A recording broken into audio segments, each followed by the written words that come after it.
National eligibility test neat నిర్వహణకు సర్వం సిద్దమైంది. Supreme court ఆదేశాలతో రేపు మొదటి విడత పరీక్ష నిర్వహించేందుకు అన్ని రాష్ట్రాలు ఏర్పాట్లు చేసుకుంటున్నాయి.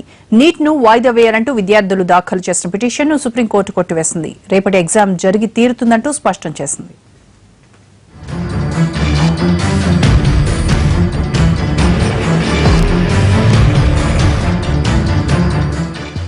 ఓవైపు రాష్ట్రాల అభ్యంతరాలు, మరోవైపు విద్యార్థుల ఆందోళన. కోర్టు ముందుకు వరుస పిటిషన్లు. అయినా నీట్ పరీక్షకు బ్రేక్ పడలేదు. ఎంబీబీఎస్, బీడీఎస్ వైద్య కోర్సుల్లో ప్రవేశాల కోసం మొదటి విడత జాతీయ ప్రవేశ పరీక్షకు కౌంట్ డౌన్ మొదలైంది. నీటి నిర్వహణకై సుప్రీంకోర్టు స్పష్టమైన ఆదేశాలు జారీ చేయడంతో ఆ మేరకు ఏర్పాట్లు జరుగుతున్నాయి. Central board of secondary education, medical council of India సంయుక్తంగా రేపు all India free medical test ను నిర్వహించబోతున్నాయి. దీన్ని నీట్ ఫేజ్ 1 గా పిలుస్తారు. దేశవ్యాప్తంగా సుమారు 6.5 లక్షల మంది విద్యార్థులు నీట్ మొదటి దశకు హాజరవుతారని అంచనా.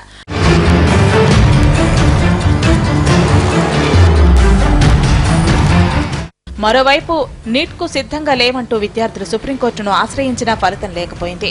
చివరి నిమిషంలో ఎలాంటి పిటిషన్లను ఆమోదించమంటూ విద్యార్థుల విజ్ఞప్తిని తోసిపుచ్చింది. గతంలో ఇచ్చిన ఉత్తర్వులను సవరించడం సాధ్యం కాదు.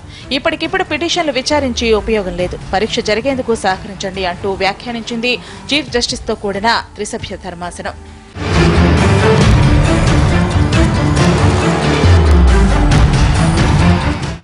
ఇప్పటి వరకు స్టేట్ సిలబస్ ను ప్రిపేర్ అయిన విద్యార్థులకు జాతీయ స్థాయి సిలబస్ ను ప్రిపేర్ అవడం కష్టమంటూ పిటిషన్ల తరపున న్యాయవాదులు వాదించారు.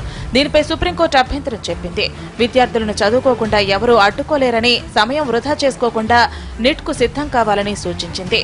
రేపు జరిగే మొదటి విడత నీట్ పరీక్షకు అప్లై చేసుకోని వారు జూలై 24న జరిగే ఫేజ్ కి దరఖాస్తు చేసుకోవచ్చు. 2 విడతల పరీక్షా ఫలితాలను ఆగస్టు 17న ప్రకటిస్తారు. ఎంబీబీఎస్, బీడీఎస్ కాలేజీల్లో అడ్మిషన్లను సెప్టెంబర్ 30 లోపు పూర్తి చేస్తారు.